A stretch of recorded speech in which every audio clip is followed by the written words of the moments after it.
Oh, the backup is brought to you by exclamation mark Tim. Get your exclamation mark Tims out in the chat, because the backup is where we talk about the most hard-hitting news of the week, and Tim is where you go to get the most hard-hitting lessons about how to code anything.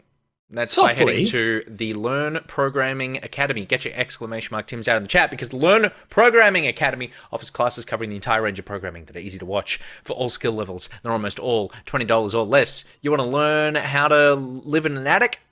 Please. You don't go to Tim, you go to Gus. But if you want to learn anything about computers, then you go to Tim. / open brackets, sad, close brackets, parentheses.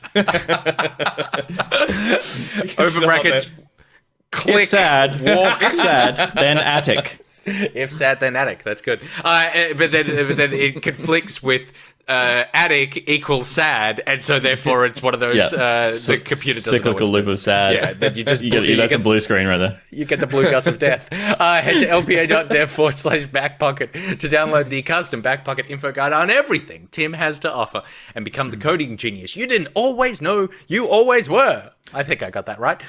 Something that we know is that Annapurna are one of the most interesting publishers of video games working to date.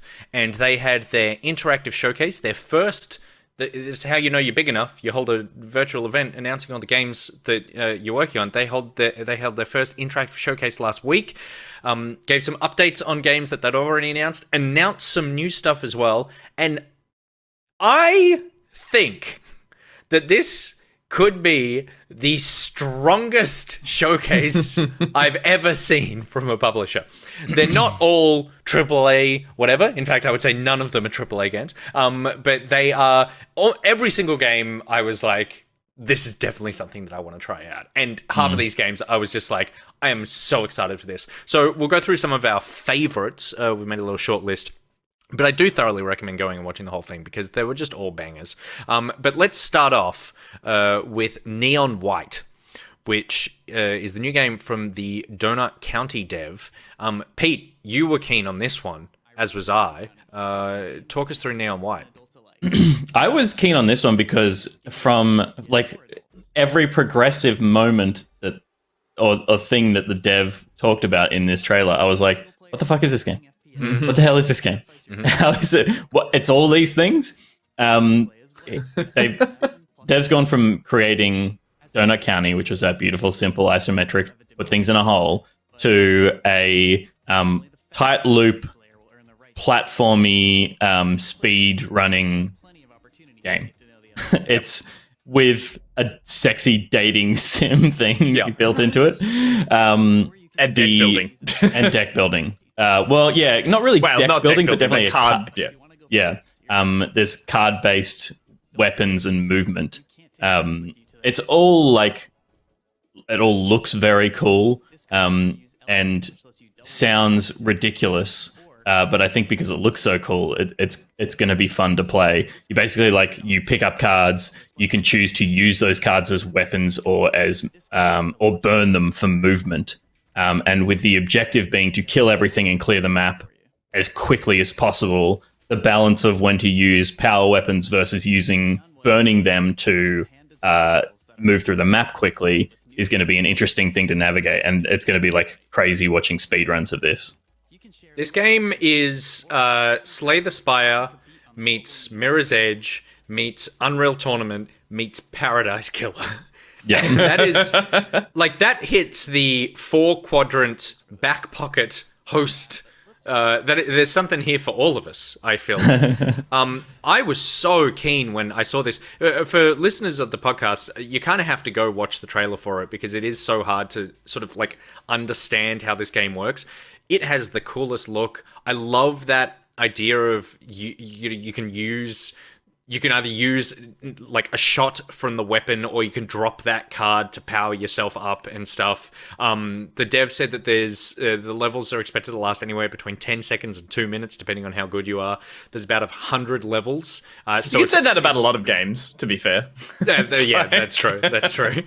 But it has this sort of when I first saw it, I first saw it and I was a little disappointed that it was a sort of unreally shooter, because I was like, oh, I don't know if I'm going to be any good at this. But then realizing that it actually, because they're these sort of like mini levels, it actually has much more of a sort of puzzle vibe to it than a shooter vibe to it. It seems like how quickly can you solve the shooter puzzle here, as opposed to like how twitchy are you? Yeah, I think. Look, I think it's going to be fun to play in that way, and then it will be like the people that will be doing the world record speedruns and stuff. That's when it becomes really like muscle memory Yeah. playthroughs, and it's like I'm not really interested in getting to that point, like insane point, but I would like run through a level multiple times to kind of to feel my own flow of it, because yeah, I mean it's like I think like we see they show off a good run of 22 seconds, and then they go in and do an 8-second run of the same mission, and it's like, okay, right. Yeah, totally. When you're really speeding, that's what you'll get, and I think you'll still have fun doing those 23-second runs where you feel like you're smashing it. Gus, is this something that you're into? I think so. My initial reaction to it just, I hate to say it on like an aesthetic level, just in terms of like what it was doing here with a kind of like, I don't know, a mix of art styles and a kind of just template for a world that looks like it hasn't been fully built and texturized yet, is clearly the fact that the gameplay and what is there as a loop, as a hook, is so gratifying and clearly so engaging that stuff needs to be less of a distraction. So I think I got past that very quickly when I just like saw that, and people's response to it as well, that this clearly is just a gameplay loop that is incredibly compelling. And so I feel like it'll be one of those games that I'll be playing and wondering and looking at the game as a whole going, why am I still playing this? But like, obviously it is just purely that gameplay that has me coming back for another round or another level, so to speak. It's just like, I know you love it because that is that Paradise Killer. It looks exactly like Paradise Killer. Yeah, I love it. And yeah, it is such a hard right from Donut County. It's just because you're right. That is such a game you can get. That is such a type of game that has a look to it and a feel to it that you could see them making 3 more games, which are kind of similar in terms of like they share the same bubbly art style, and then they're a different quirky mechanic that's never as successful as the first one. Whereas this, for them to go like, no, fuck it, baby out with bathwater, let's completely just pivot. I think is great because it definitely means that they've got people on their team clearly who have like who are influenced by those weird batshit games that you like, Nick, and they're like, let's dive straight into that and make something successful there instead of just staying safe. So yeah, it looks. I was gonna say, it looks cool. It looks fucking furry dating sim built in. It's like so you gotta exciting. do it. So excited by that. Which again, Pete, is something that I wasn't compelled to play Hades because of, and I ended up loving. So it's like, if it can be done well, as You're some kind of thirsty dating character development can be bundled next to a very fast-paced action game, then it can be really, really a great combo. So yeah, I don't know. Yeah, cool. So that is Neon White. The next game that caught our eye, and it's from an Australian developer, is Artful Escape. So we saw Artful Escape. Did we see it at E3? Is that it's been around for a while. In like the Xbox or PlayStation. One of their Xbox. like it was indie, in Microsoft montages. Maybe 2 or 3 years ago. Put it as part of their Microsoft press conference. Oh, that long ago. Yeah, it's been in development since like 2016, 2017, and it's Melbourne developers, I think it's Beethoven and Dinosaur. And yeah, the game has gone through, it's quite an interesting development process in terms of like it's been a successful process. I think if you do the research and see that it's like they kept taking steps of like, kickstarting and then getting money from different, I think Epic at one point like gave them a bunch of money, and then they signed on to do console based with it, and then Microsoft came back and were like, oh, okay, we want it to be a Microsoft exclusive for a certain amount of time, so they took that money. Again, this is like good things to do as a developer and be like, yep, just expand the game. So it was part of the showcase, I think, I'm going to say 3 years ago, but it was still under the label of Annapurna, and then they said in 2020 it was going to be delayed to 2021. So that's what we're looking at now, I guess, which is that, this is the where it's at, this Bowie-esque kind of like fantasy rock platformer. This is the best thing about describing all these games, like Neon White. It's like there's no genre for these. You just get to keep saying words until you run out of breath, and you've described the game. And you want to talk about art styles that get me off. But I'm with you on this one. I'm with you. This is so crazy, like LSD inspired. It's like if Angela Anaconda had all of the money in the world. So you say all of the LSD in the world. But it's the same, paper drawings on top of like that guy is completely 2D. Yeah. Drawn to look 3D. We actually wanted to play a little bit of this at E3 one year, Pete. We were standing next to the developer, and I was like, I'd love to play the game. And he's like, yeah. And we were like, is it a hands-on demo? He's like, I'm not sure. I have to go ask Microsoft. And he walked away because we were in that sort of cocktail party Microsoft show. And he's like, can people play it yet? And they were like, I'll talk to someone higher up. And we were like, by the end of it, we're like, don't worry, looks great. Best of luck to you. But it was it was such a weird thing to see a developer not know if they could let people play their game yet. So didn't get a hands on, but kept staring at the trailer and thinking all the footage of it just looks stunning. So it looks fun. It looks also, they describe it as a narrative focus platformer. And it's also got some big names in it doing voices. Lena Headey from Game of Thrones, Mark Strong, Jason Schwartzman, Carl Weathers is in this game. There's a line from Carl Weathers, right? I can't remember exactly what he says at the end of the trailer, but it was like, that's such a Carl Weathers thing to say. I'll try and crank it. That's right. And the music is great as well, and that's what's going to carry it, right? It's like this 80s kind of hair metal. Oh, yeah. Big power chords. And I love that line from earlier where it's like... Here it is. Oh, baby, we'll have you back in time for breakfast. There it is. So good. We'll have you back in time for breakfast. You know what you have for breakfast? You have a stew. You got a stew going on. And I love that line earlier where it's like, I've decided to create the most elaborate stage episode I've ever seen. It's like, okay, will you be back in time for dinner? We're having enchiladas. And it's just like, this totally hits all my vibes. Lily Spearman in the chat says, this doesn't grab me at all. And I'm so sorry that you don't have love in your heart, Lily. So that one is coming September 9th for Xbox One, Xbox Series S and X and PC, and it's coming to Game Pass, so it's not going to be too long until we can escape artfully. Outer Wilds was the big one for me that dropped. I mean, this would have been even more of a shock if we hadn't already heard rumblings about it a couple of months ago, that on Steam, there had been revealed and dug out that there was a possible expansion coming called Echoes of the Eye. It got confirmed here that this is their first, last, and only expansion to the Outer Wilds. The trailer tells you nothing, and that's what I wanted to do. The little intro from the studio head was lovely, where he goes like, "Now I know a lot of people will be saying, why are you making this, and how could you make this expansion to the game? And those are good questions." And then he just stops talking, and he just stares at the camera, and he's like, pause. "All right, enjoy the trailer." And it was like, yeah, that's very nice. We don't know anything about this. It's coming on September 28th, so it's coming pretty soon. I don't know what this is, but I have never been this excited for a piece of DLC. Ever, ever, ever. I am just beside myself, and I cannot wait. Is this the thing that finally convinces you to play the game, both of you, cowards, so that you are ready for some phenomenal DLC?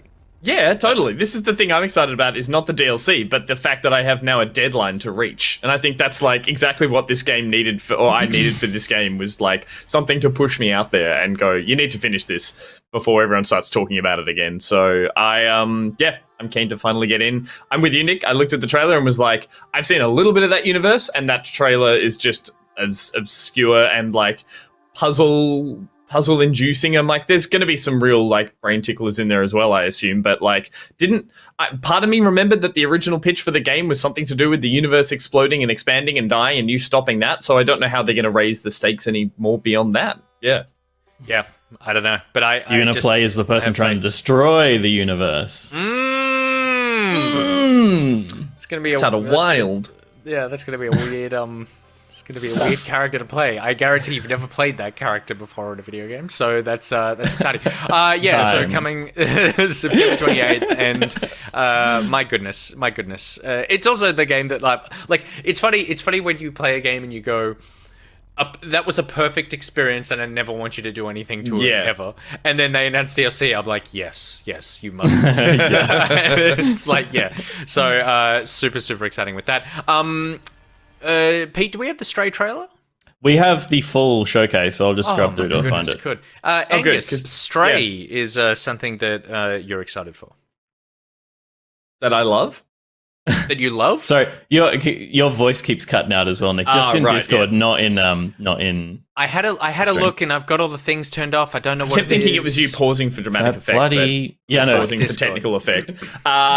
Stray. Well, as you both know, I love my kitty cat, and this looks fucking adorable. As a kind of, I love this. I'm so sorry to interrupt. I love this presentation as well of the Annapurna Showcase of moving around the world to all their little satellite studios. So smick. Awesome. Stray we got to look at. I think I'm trying to remember when. There was some footage released a while back, but this is a big, more deep dive into what is a charming looking take on a dystopic robotic future where you play as a kitty cat. A little kitty cat just getting around. You were referencing, I think, was it a cut? It's an SNL sketch. No, it went to air. Did it? Unfortunately, Daniel Craig and Bobby Monahan. It's the worst SNL sketch of the last 20 years, and we hear Gus reference it daily. But the best thing about a bad SNL sketch is making people watch it and then watching them not react to it. Yes, you play as a kitty cat, and my God, does it do something watching like gameplay being someone controlling a creature I have so much empathy for and like love dogs, love cats, but watching them being in control and like in danger or having to struggle through something, it's like I have so much more like love and care for this creature than I have for any faceless NPC or faceless the protagonist of Godfall. Sorry, yeah, Godfall protagonist. Like I will, do dangerous things to keep this cat. I would kill for this kitty cat, whereas Godfall guy can fuck off. So instantly that was a fun reaction. But then seeing this universe in terms of these robotic characters that are still left alive in there, and the mystery around that, I guess, and that there's this cool steampunky world where all these robots still exist. You get this little AI companion that sits on your backpack. Those little pre-renders look slick as well. Like, well, I thought when this started, the gameplay.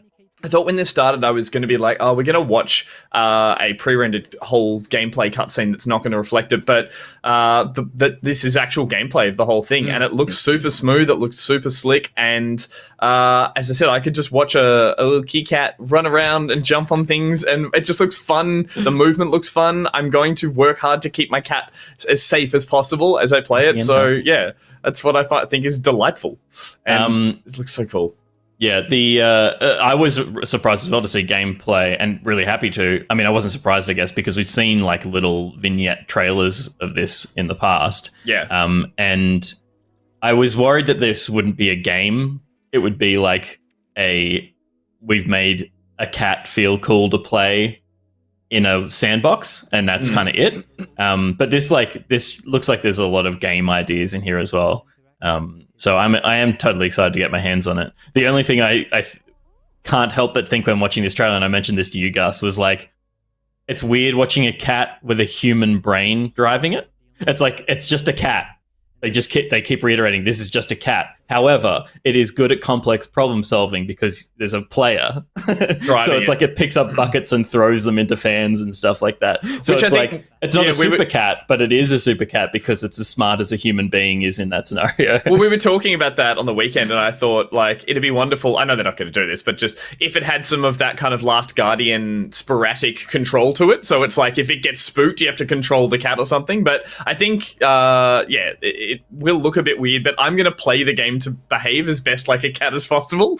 I believe you can turn your brain to that low power mode where you can pretend to be a cat. Thank you, Peter. But can I just say also the setting of this, like I love this kind of steampunky future noir robot setting, but I get so tired of it in just traditional RPG sci-fi settings. I think it's just like it adds such a cool vibe to it, seeing it through this perspective and at this level. I just think it's such a cool environment, rather than I'm a cat walking through kind of like a rundown jungle town or something like that, or somewhere that might feel a little more natural to design, a little cat appropriate. Yeah, this is great. So I'm prepared to incur the wrath of most of the internet, and particularly our viewers and everyone. This is the one game in the whole showcase where I was like, okay, I'll play it, and I'm sure it's great. There's not too many games where you've played as a cat, so it's like it is unique. But I kind of just don't like. I like cats. I don't like that the internet likes cats. Sure. And so I don't like. It feels like it's a meme, but I can't think of another game that's done it. So it's like the first meme.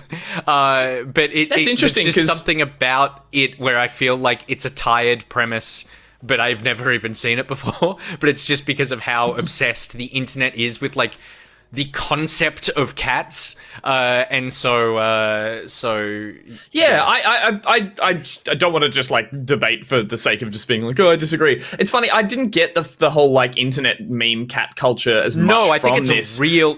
I think they've done a good job of avoiding that for sure. Yeah, but you just feel like that's part of what will be drawn to this. I think it's the just audience that might. Yeah, I think I you know what? That's totally it. If I could take this game and not have to read Twitter's reaction to this game, then I think I will like this game more. When this game comes out, I'll just ignore Twitter for a week and stop seeing people talking about cats, because it just feels like that's all anyone does is talk about fucking cats. So let me just play the cool cat game.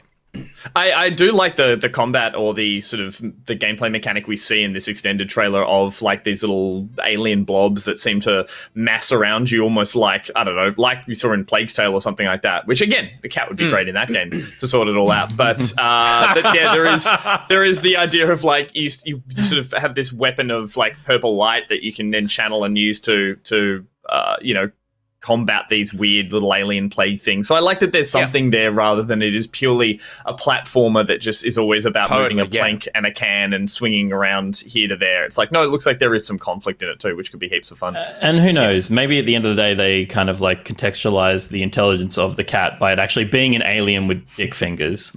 It really bugs you, doesn't it? You're like, cats shouldn't be this smart. No, I don't care about that. But just to give Nick something to play with. Yeah. Good. I appreciate that. Also, I like the idea of the cat. If there was a cat in Plague Tale, in a sense, it's just the fattest cat of all. I couldn't possibly. And then the final announcement that caught our eye is not necessarily an announcement for a video game, Peter, but a video game studio. It surely was. And, sorry, I'm just bringing up the footage. And it starts right now. Here they are. I don't have their names up, but I know that it is Davey Reardon and Carla Zimonia. There we go. Of Tacoma and Gone Home. And Davey Reardon, of course, of Stanley Parable and The Beginner's Guide. Bloody champion, that man. Bloody champion. Champion. Only that he responded to my emails when I first bugged him about Stanley Parable. So what a champion. I mean, these two are like the king and queen of indie game development. Totally. Yeah. They have tea. It's like the most iconic setup for them to be like, we are the royalty of indie video games. Yeah. And this is what's he go by? C418, Daniel Rosenfeld of Minecraft, the composer for Minecraft. This whole bit was just like an announcement that these three individuals are working together in a studio called Ivy Road.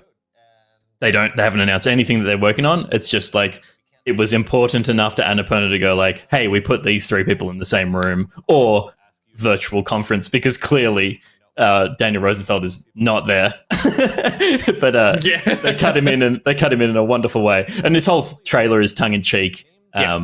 And basically stands for everything that Annapurna stands for as a independent publisher, well, I guess you're not an independent publisher, but like a publisher of these kinds of games, in kind of mocking the way the internet treats them as well with this questionnaire. And it was all excellent. It was great. Like the idea of like, if you're you say you're a true gamer, name 10,000 video games. Yeah. And then she goes, Final Fantasy 1 to 10,000. He's like, I didn't expect you to get that, but yes. It's just, it was wonderful. And you're right that like it is a big enough deal that these three people, and really, I mean, no offense to Daniel, who is a great composer, but it's really these two that these two are working together is big enough that we're going to spend money on making a short film with them to announce that simply that they have decided to speak to each other.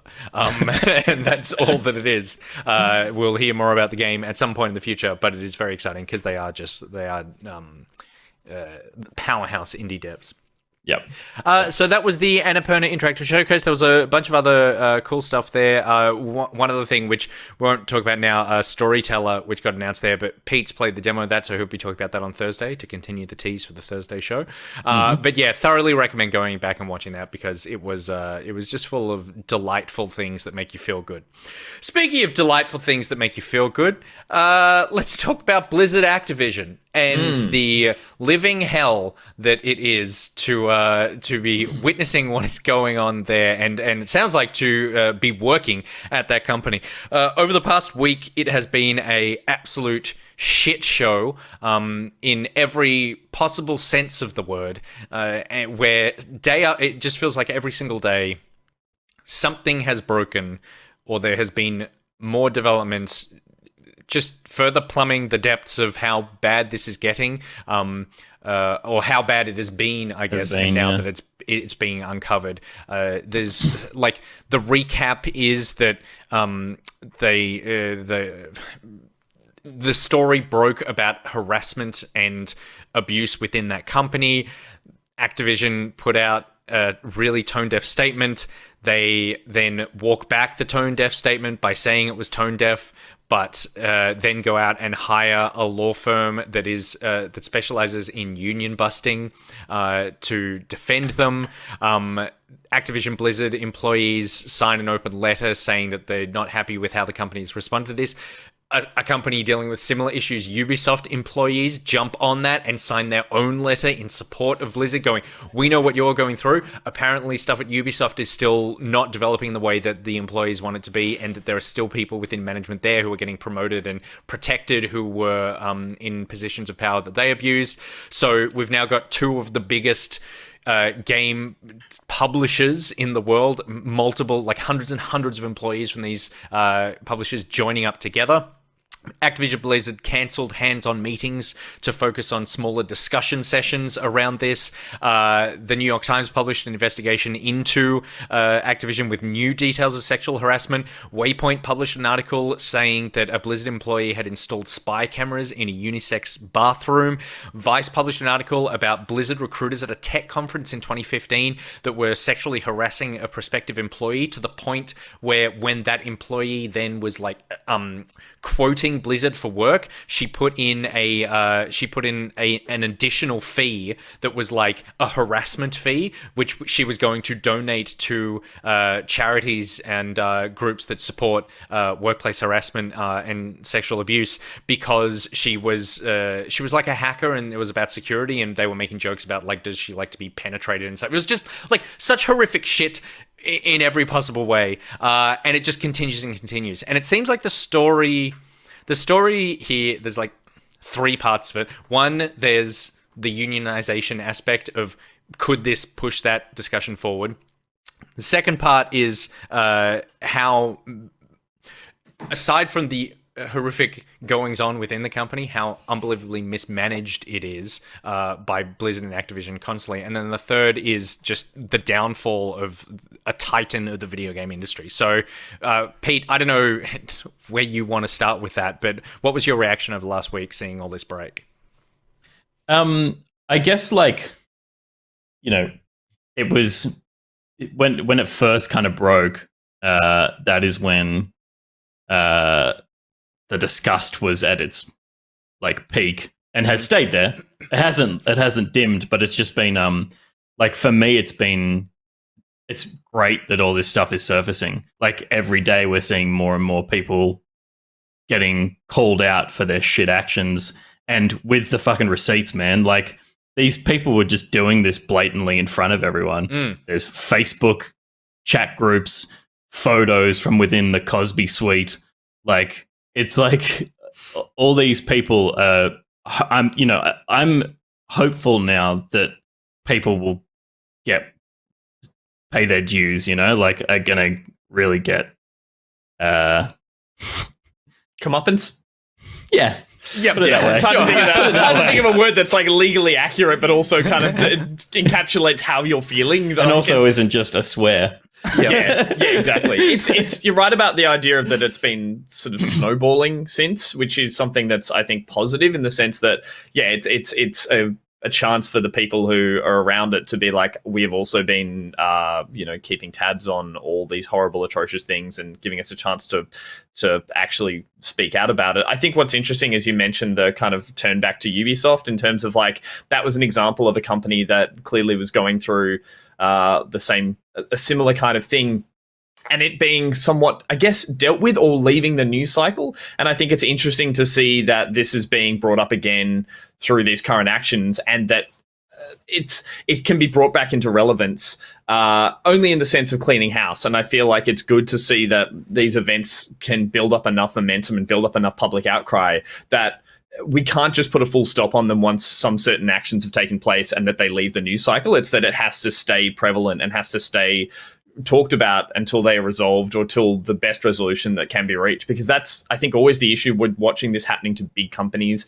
like Activision Blizzard, like Ubisoft, like a lot of, I'm sure, workplaces where it's happening.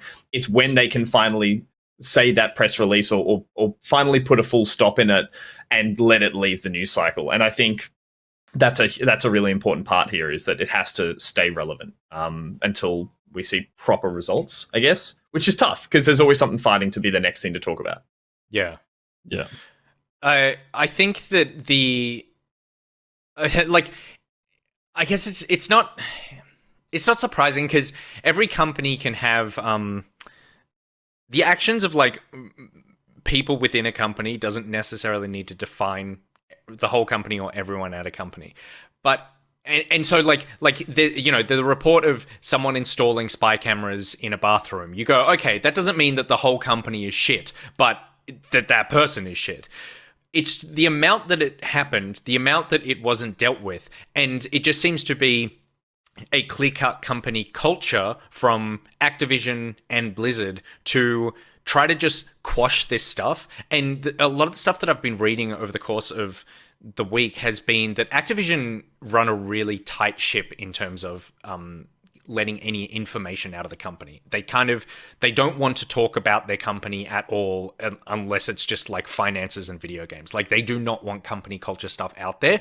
It was the same as EA was years ago, and then the EA Wives thing came out where they were talking about like how much developers were just being like crunched and abused in the conditions that they're making their games under, and then some substantive change happened since then.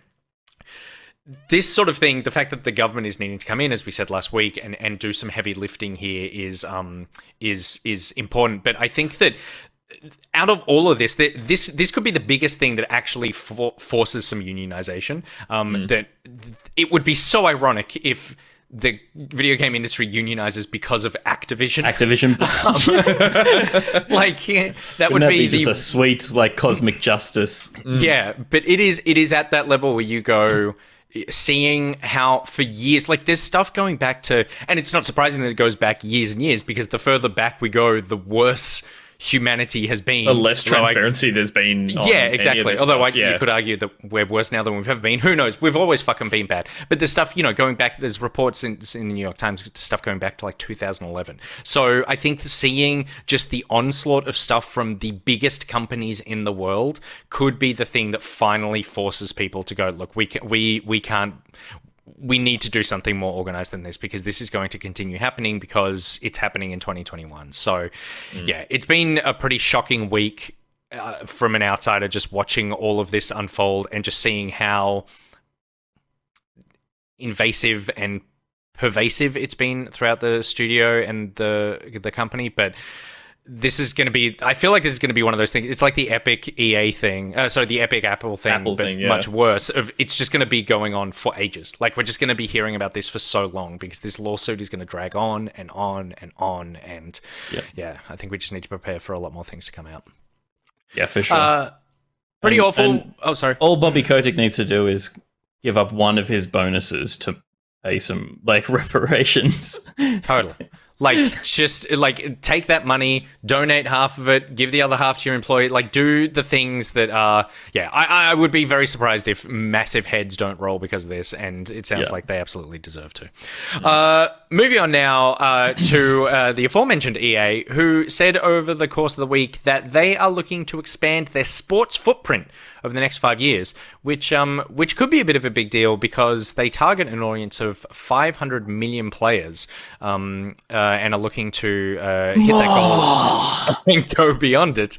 At the moment, their sports franchises are FIFA, Madden, NFL, and NHL, and they reach over 230 million players, but they want to double that to 500. The word that they're looking at, is expanding to new sports franchises. And Gus, what do you want to see them go back to? Because there's a lot of sports out there, and there's a lot of opportunity. I mean, it mainly was golf. I love the AAA game taking control of the sports franchise. PGA Tour is what they're going back to. But yeah, it has been interesting to look at the fact that sport games have fractured in the way that, I mean, you've got 2K handling golf last year. They are on top of, obviously, basketball, and then you've got things like baseball with MLB The Show and stuff. So it's they don't have that sort of ironclad grip over every sports game ever like they did. I'm going to say in the late 90s, early noughties kind of thing, where it was every game was an EA Sports. Mm-hmm. And it's kind of it's in the game. And so I that's a nostalgia thing for me, being excited by the fact that they're going to try and create this sort of overreaching umbrella over all sports games again. They are trying new things they have to. Obviously, we saw PES is rebranded as, what was it, Football Online? eFootball. eFootball Online or something stupid, just eFootball. And sports games are having to mix things up. I reckon ever since we saw the sort of single player campaign put into story put into sports games, we're now seeing the latest UFC game that's coming out, which is EA, has this crazy grassroots backyard fighting story thing around it that's super stylized. So it's there's definitely a new approach to how sports games are being made, and I think EA want to go for a more, as they mentioned, a more community focused thing where you're probably going to see some possible linkage between sport titles and I don't know, battle passes for sport or something like that. All things that I'm not keen to see in my sports games, but I would like back to the annual iterative game per sport, just so I can always go back to pick up the one I want this year, sort of thing. So you do want to go back to that. You want them to stay iterative. I like that. Yeah, I don't like this kind of buy one, I don't know, license for, I don't know, buy a pass for Madden and just have every Madden roll into the next one, because the problem there is I just see all those microtransactions and little as I said, battle passes in my sport. I don't want anything like that. And I worry that's where they're thinking this is going. I don't know. Did you get that vibe from it? But that's but that's what they are. They're just microtransactions. That's where they make all their money. The fact that the only thing to I kind of want the opposite. I want them to go to that sort of platform style thing. Yeah, okay. Because then you can choose how to, because it feels like you buy the sports game and then you play it for a bit and then you just buy the next one. There's such small changes year to year. But you still need to pay $60 or whatever, $100 to get the new one. If it is a platform, then of course they're going to be trying to screw me out of as much money as they possibly can, but that's what they're already doing. I guess what I like out of that is the way I used to play those games, which was find the one I like and then make sure all my friends are playing that one and be we won't move on for 4 more years until they've done enough. FIFA 09 is the best one because it's the one I own. And we're not getting FIFA again until FIFA 12. Yeah, exactly. So wait until Well, the game catches up. they did say that they want social networks to be a big part of their titles. I think that they're probably the idea that they want people in there and then not leaving. And I don't know what the situation is. It very well could be a licensing deal with like the NFL and FIFA and stuff that they need to do iterative releases, and that's been a thing that's been signed for X amount of years because it is a big influx of cash each time to pay the license holder or whatever. I'm surprised that they haven't done it earlier, but I think with, like you said, with the new PES, the eFootball thing, I think that will kind of be pushing their hand, because if they can get any sort of foothold in, this is the platform now that I play my sports games on. And also, if you went platform, again, I have no idea how video games are developed, but if you went sports platform, then the idea of bolting on sports might be easier. That, like, you might be able to take some more chances with some smaller sports. Totally. Because I was it's thinking, part of like, the bigger thing.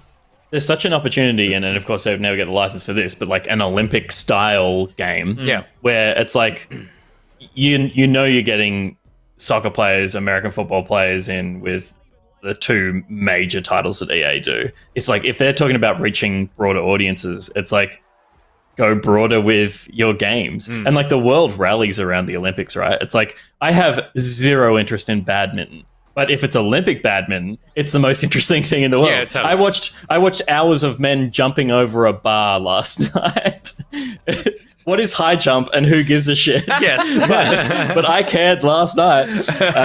And like, that's the thing where you could have this like arena where you could have like, you know, these little sports getting plugged in, and it's just like, a new patch came out and now we can go, it's discus, shot put, and javelin just got plugged into the EA like arena game. Yes. Yeah. And that would be sick, and like it would appeal to people broader than, you know, you suddenly sports. Sonic and Mario at the Olympic Games is up against something that's actually doing an EA quality job of representing those sports in a way that can be fun to play in like couch co-op. It can be fun to play on a more casual. Well, I mean, I think FIFA and Madden are great to play in a casual setting as well. So it's like, yeah, but like I'm curious as to how many people that love soccer are not aware and playing FIFA if they don't want to. Like, they want to double the amount of people playing their games. It's like, are there another 270 million people out there who are not playing these games who want to play these games? Or are there those people want to play basketball, which EA hasn't had for a while? They want to play, and I'm taking some things out of chat now.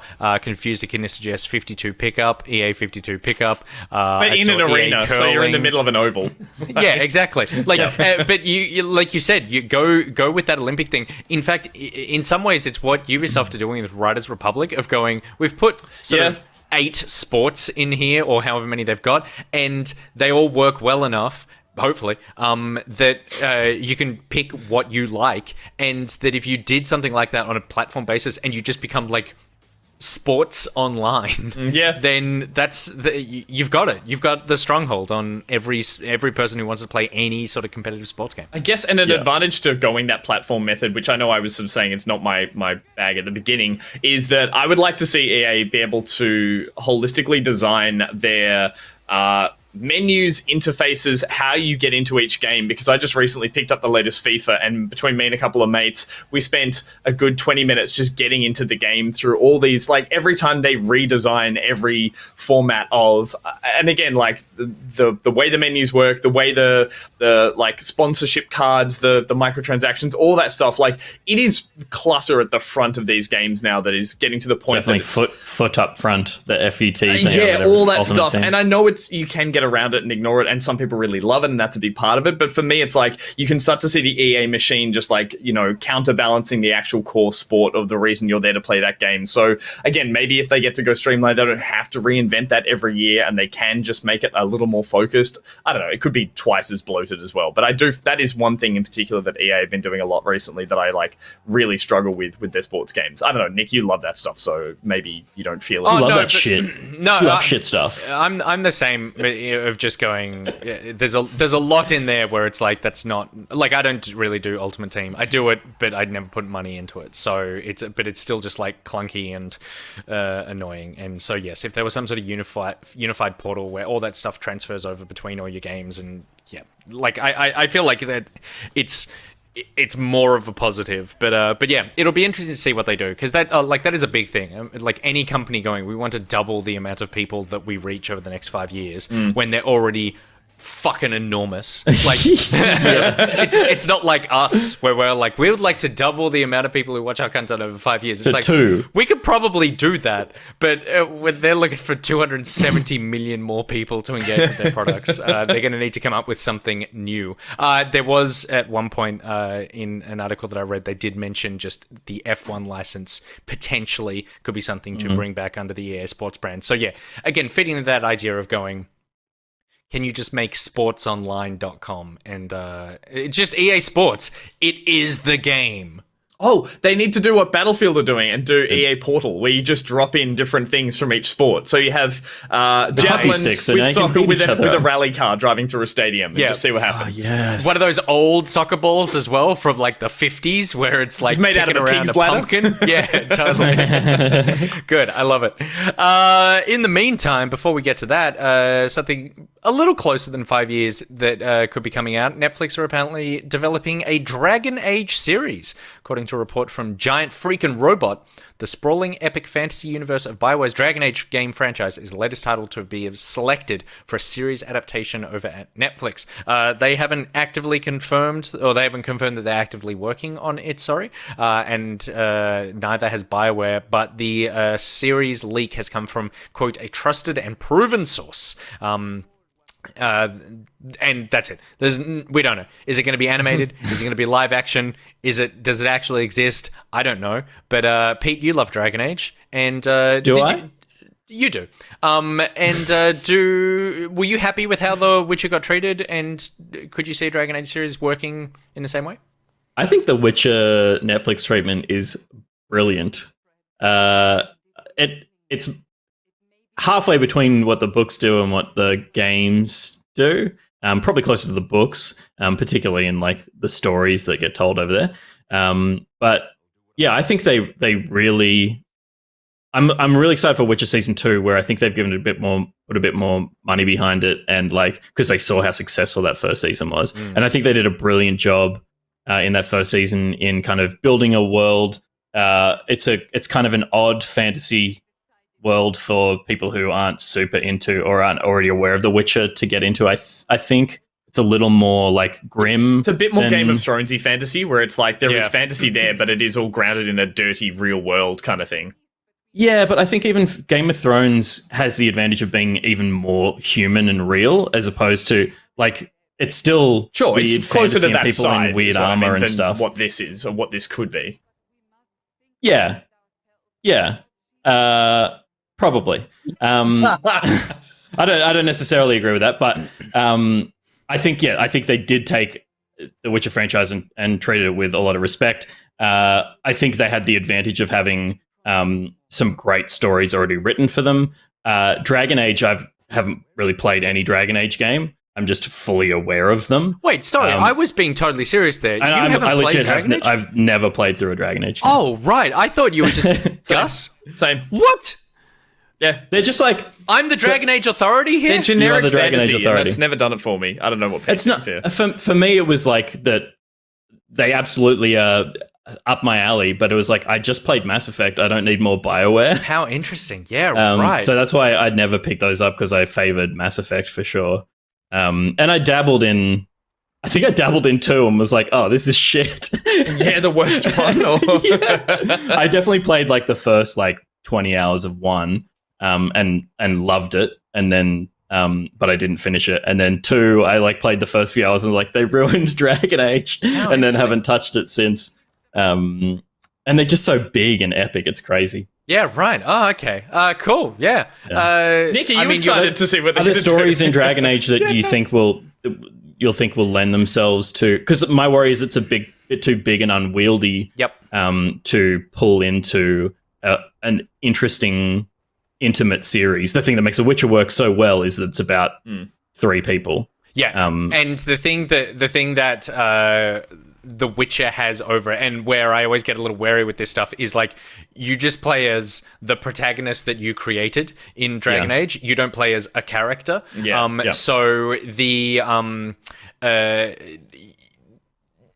It lends itself less to the idea of like, oh, we're just going to adapt the story from the games, and more we're going to use the setting from the games and tell our own stories in there. The thing that I really like about Dragon Age is that it's very political. It does have that Game of Thrones, or the first half of Game of Thrones book style stuff, where it is about differences of opinions and beliefs and that sort of thing, as opposed to just, lots of explosions, even though what we're watching right now is green explosions. It is, so I think that it's probably a ripe setting, and again, it's just like how you treat it is key. But the lack of a defining character, you could spin as both a positive and negative depending on what you're trying to do. I think that The Witcher, I need to go back and watch The Witcher. I fell off it after an episode. Oh, really? I just found it interesting. I was just like, oh, this is a bit. I'm with Pete. I was watching with my partner as well, and we were just kind of sitting there, and she was like, really? And I was like,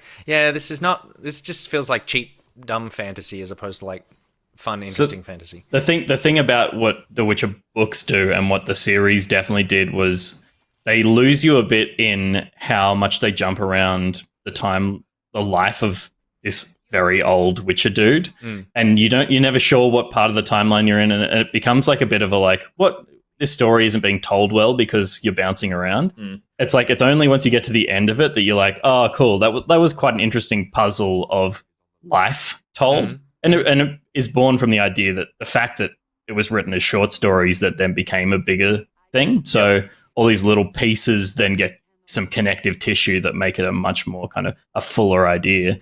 So I totally see that. And I was feeling the same at the start of The Witcher, but persevered and like the show. And by the time I'd finished the season, I've since gone and read all but one of the books, the most recent book.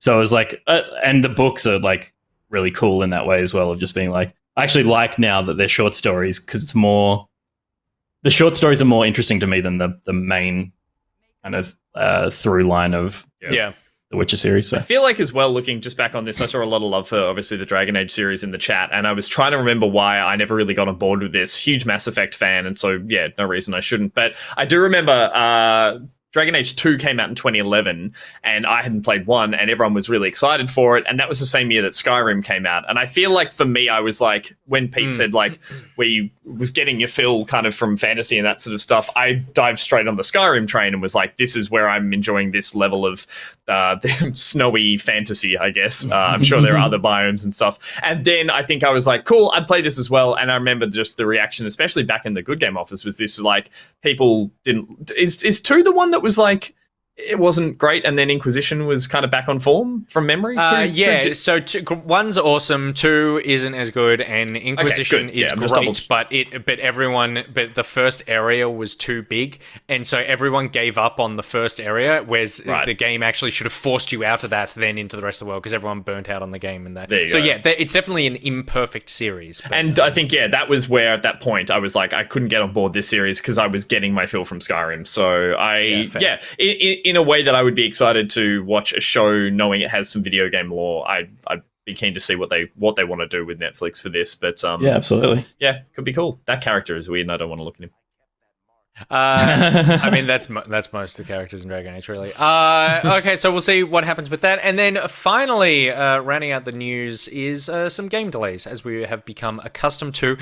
2 pretty big ones, and then one that reveals itself in a fun way. So the biggest game delay is yet to be officially confirmed by PlayStation, but it looks like Horizon Forbidden West is not hitting a 2021 release date, and instead will be coming out in 2022. GameSpeak journalist Jeff Grubb was on his giant bomb show Grub Snacks, talked about how he heard that Sony was still undecided on whether or not to push it, and that he thought it probably would, but nothing had been confirmed. But then Jason Schreier came out and said that he had a definitive statement that Sony has, quote, delayed the PlayStation exclusive to the first quarter of 2022. And to clarify one question, he added, it seems like the original rumor was that Sony hadn't decided yet, but my understanding is the game was delayed a little while ago.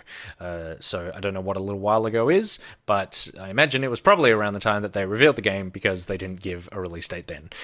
So they were either right on the cusp. But this is not a massive surprise, I think, to most of us. We're expecting this to happen. Yeah, these games are right at the sort of like, pointy end of when they're getting close to release. A delay on top of it sucks, but I also do wonder how much... I'm always fascinated or super curious to know what the decision making there is. Is it a crunch thing about actual game development, bug fixes, playtesting, all that kind of stuff? Or is it we are at the stage where we can now see where we want to fit it in our release schedule and our marketing budgets for the next quarter or financial year and all that kind of stuff? So again, it's a sucky reason to delay a game that I'm sure many people are super excited to play. But that's always something that pipes up in my head. I'm like, why? What's that delay about? It's more interesting than, the game's not ready yet. I'm like, the game must be ready by now, but who's to know at this stage? Yeah. They got to get a hold on those hair physics. Exactly. And then Kenna Bridge of Spirits has also got a small delay. We're initially we were looking at an August 24th release. It's been pushed back to September 21st, so not too bad. It's just 1 month, but it's just some final polishing, apparently. So we'll just need to wait one more month, which is fine, because August is pretty packed with stuff anyway.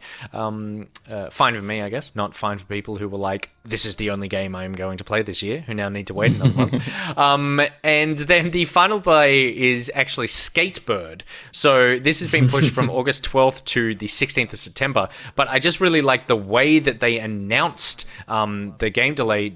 Pete, do you have the trailer that Yes, there we go. This is it. Where basically they just show a loading screen of getting to the August 12th, 2021 release, and then the Skatebird lands on the keyboard and starts rolling around on it, and then it starts, like, the progress bar starts going back down, and it's like, we're trying to stop the bird. The bird is unstoppable. We can talk about this. I'm too young to fry. I have no mouth and I must scream. And then it gets cancelled, and then they put out a new release date because the bird set everything on fire. And I'm like... is the reason that you delayed your game because you were too busy making a trailer about delaying your game? Sorry, shipping games is hard. But it is, I like that, this, again, you delay your game as much as you want to make it good, but when you put out something like this, it's like, yeah, cool, I'll watch this 3 times between now and then, I'll probably get the same amount of... I don't know anyone's come up with the idea yet to blame their protagonist for their delay, and it's like, it's so charming. Yeah, and it's like a good tone setter for the game as well, about just like how this game is just going to be so dumb. So yeah, big fan of that. So that is all the video game news that is fit to print into your ears.